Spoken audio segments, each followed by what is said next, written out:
ان کے جملے میرے دل کو کترتے، مگر میں خاموشی اختیار کرتی۔ ایک دن وہ کچن میں آئیں اور کہا، یہ برتن چمک کیوں نہیں رہے؟ کیا تمہیں ہاتھ دھونا نہیں آتا؟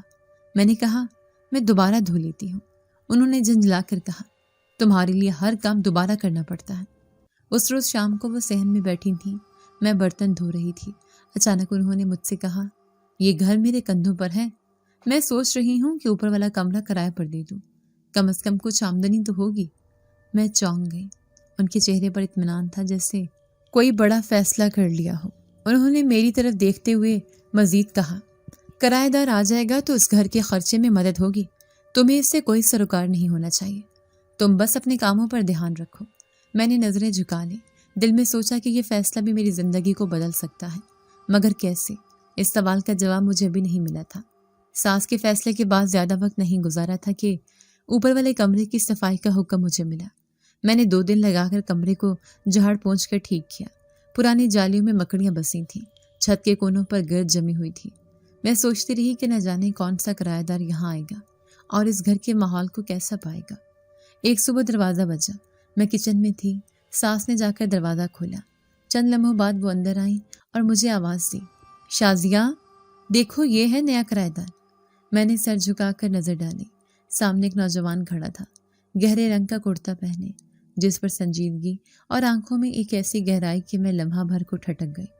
اس کا نام ساس نے بتایا، یہ ابرار ہے۔ ابرار نے مختصر سا سلام کیا اور سیدھا اوپر کے کمرے کی طرف بڑھ گیا۔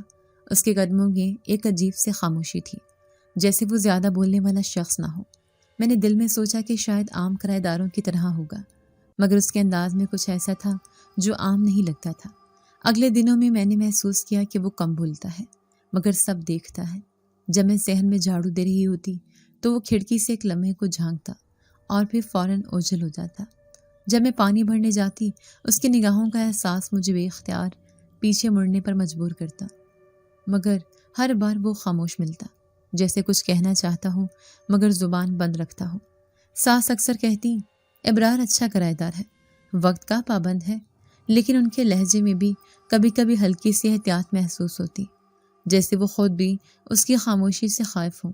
ایک شام میں کپڑے سکھانے کے لیے چھت پہ گئی۔ دھوپ ڈھل رہی تھی اور آسمان پر ہلکی سی دھند پھیل رہی تھی۔ ابرار چھت کے کونے پر کھڑا آسمان کو دیکھ رہا تھا، اس کی پشت میری طرف تھی۔ میں نے قدم ہلکے رکھے، مگر جیسے ہی کپڑے رسی پر ڈالنے لگی، اچانک اس نے رخ موڑ کر مجھے دیکھا۔ اس کی آنکھوں میں ایک عجیب سی چمک تھی، جیسے روشنی خود اس کی آنکھوں سے پھوٹ رہی ہو۔ میں لمحہ بھر کے لیے ساکت رہ گئی۔ اس لمحے کے بعد میرا دل تیزی سے دھڑکنے لگا۔ میں فوراً کپڑے پھیلانے لگی اور نیچے اتر گئی۔ دل میں سوچا کہ شاید یہ میرا وہم ہے، مگر اس کے ارد گرد پھیلی دھند عام دھند جیسی نہیں تھی، جیسے کوئی پردہ ہو جو صرف اسی کے گرد سمٹا ہوا ہے۔ اگلے دن جب میں کچن میں کام کر رہی تھی، اچانک بجلی چلی گئی۔ پورا گھر اندھیرے میں ڈوب گیا۔ میں نے لالٹین جلائی اور صحن میں رکھی۔ روشنی ذرا سی پھیلی تو میری نظر اوپر کی کھڑکی پر پڑی۔ ابرار وہاں کھڑا تھا، مگر اس کے گرد اندھیرے میں بھی ہلکی سی سفیدی لپٹی ہوئی دکھائی دے رہی تھی۔ میں نے آنکھیں جھپکی، مگر منظر وہی تھا۔ ساس کو جیسے کچھ اندازہ ہو رہا تھا۔ ایک رات وہ کہنے لگی، یہ ابرار بڑا خاموش ہے، کم بولتا ہے مگر سب پر نظر رکھتا ہے، تم دھیان رکھو، اس کے سامنے اپنی باتیں کم کیا کرو۔ میں نے صرف سر ہلا دیا، مگر دل میں سوچا کہ دھیان رکھنے کی ضرورت مجھے کیوں ہے۔ کچھ دنوں بعد ایک اور واقعہ ہوا۔ میں پانی کے گھڑے کو بھرنے کے لیے کنویں پر گئی۔ وہاں اندھیرا چھایا ہوا تھا۔ جیسے ہی میں نے بالٹی نیچے ڈالی، اچانک پیچھے قدموں کی چاپ سنائی دی۔ میرا دل زور سے دھڑکا۔ میں نے پلٹ کر دیکھا تو ابرار وہاں کھڑا تھا۔ اس نے صرف اتنا کہا، احتیاط سے۔ اس کی آواز دھیمی تھی مگر عجیب سا اثر رکھتی تھی، جیسے میرے کانوں کی بجائے سیدھا دل پر جا کر لگی ہو۔ میں نے ہمت کر کے کہا، آپ اتنی خاموشی سے کیوں آ جاتے ہیں؟ ڈر لگتا ہے۔ وہ لمحہ بھر رکے، پھر آہستہ سے بولے، ڈر کبھی باہر نہیں ہوتا، ہمیشہ اندر ہوتا ہے، اور یہ کہہ کر پلٹ گئے۔ میں کچھ دیر تک وہاں کھڑی رہی، سوچتی رہی کہ آخر وہ کون ہے جس کے الفاظ دل کو اس قدر بھلا دیتے ہیں۔ ہر دن میرے لیے نیا سوال لے کر آتا۔ جب بھی میں صحن میں کام کر رہی ہوتی، اس کی خاموش نگاہیں مجھے محسوس ہوتی، مگر وہ کبھی براہ راست کچھ نہ کہتا، جیسے کوئی پردہ ہو جو اس کے اور میرے درمیان حائل ہے۔ ایک رات میں کمرے میں بیٹھی تھی، باہر ہوا زور سے چل رہی تھی، کھڑکی کے شیشے ہل رہے تھے۔ اچانک مجھے یوں لگا جیسے اوپر سے کسی کے قدموں کی چاپ آ رہی ہو۔ میں نے سناٹا چیرتی آواز میں ساس کو کہتے سنا، یہ اوپر کیا ہو رہا ہے؟ میں خاموش رہی، لیکن اس لمحے میرے اندر ایک سوال نے جنم لیا، کیا ابرار واقعی ایک عام انسان ہے؟ گھر کی فضا پہلے ہی بھاری تھی، ابرار کی خاموش موجودگی نے ماحول کو اور بھی عجیب بنا دیا تھا۔ جب ظلم اپنے انتہا پر پہنچے اور ایک انوکھی مدد نے مجھے حیران کر دیا۔